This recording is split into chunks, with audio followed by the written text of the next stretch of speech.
Hi, Shannon O'Flaherty here. Before the pandemic, we all went out. Some of us went to work every day. We went out into the street, into large crowds, to festivals. We traveled the world. We got in our car. We drove down the road. We talked to people. We went to parties when we didn't know other people. And we all had a coping mechanism for this. We might not have realized that we had a coping mechanism for dealing with lots of people on a day-to-day basis, but we did. And for those of us who are, well, empaths and sensitive and feel the energies of others, we definitely had a coping mechanism in order to push ourselves out to be with people. I remember when I used to go to Sirach twice a week, 60 people twice a week. Oh, sometimes I'd have to really rev myself up, even though it was something I loved to do, to go dancing, but to think about being with all of those people, it kind of freaked me out. But I had a coping mechanism. So I'd go, I'd get myself ready, and then I'd go. But post-pandemic, what's happened to our coping mechanisms for dealing with people, for dealing with the normal things that we used to just take for granted and do every day without thinking about it? So now this paranoia has come in because we've all been isolated and we've become hermits, and suddenly we're working from home and we're not having the same connections with people, acquaintances, or even random strangers that we used to have. So instead of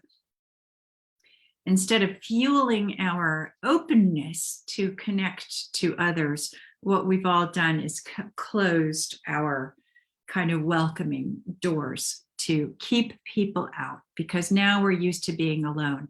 And what it's created is a kind of paranoia.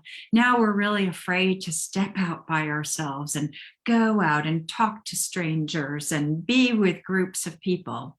So what do you do? What do you do? How can we recreate our coping mechanisms? You've got to push yourself out of your comfort zone. It's absolutely essential, because this is how we create these uncomfortable comfort zones. We get trapped in our smaller space of where we feel like this is okay, because this is what I'm used to. Even if it's not my favorite thing in the world, this is how I'm used to it, being by myself. And then we don't push ourselves out of that. And so when we're pushing ourselves out of our comfort zone, of course, it's going to trigger all of our stuff, and it's going to feel uncomfortable. Just like when people sign up for a course or something, then they're in that bow wave because they've signed up, so all of their stuff is triggered before they even get to the course. And most people self-sabotage. Well, not most people, but a lot of people self-sabotage so that they won't do the uncomfortable thing because it's freaking them out. I'm currently in that process. I'm about to go on a massive shamanic retreat, a sacred sexual tantric shamanic retreat. So it's taking things to the next level, way outside of my comfort zone in a big, big way. And I remember all of the meltdowns I had all those years ago, every time before going to shaman school, because of A, all of the people, B, all of the unknown, what was going to come up. It was going to be so scary, so vulnerable.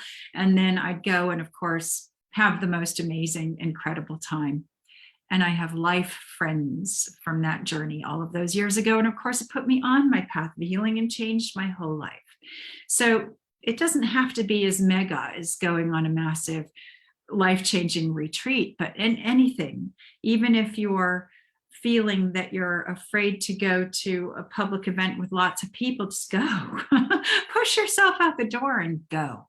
Because the more that we can push ourselves outside of our uncomfortable comfort zone, the more we can expand our energy again and start to expand our comfort zone so that we can get out and start to unify and connect with people again. And it's about taking the first step. Be open, talk to a random stranger as you're walking down the street, say hello, smile, have a nice day, help somebody cross the street, or whatever you want to do. But reach out, start to connect to people in any little way that you can.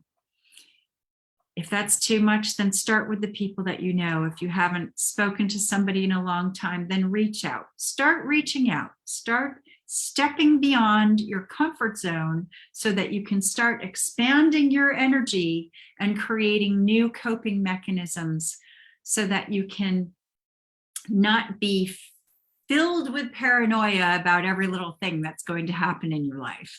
There's still a big, wide, beautiful world out there waiting for us to explore.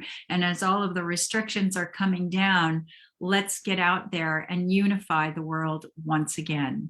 Let's start traveling again. Let's start connecting to our brothers and sisters from different cultures. Let's start visiting other countries, and let's start expanding our consciousness and our awareness and our emotional intelligence. And you do that by expanding your comfort zone, by stepping out, which makes it feel uncomfortable, but it will make you feel more comfortable in the bigger picture, if you get my drift.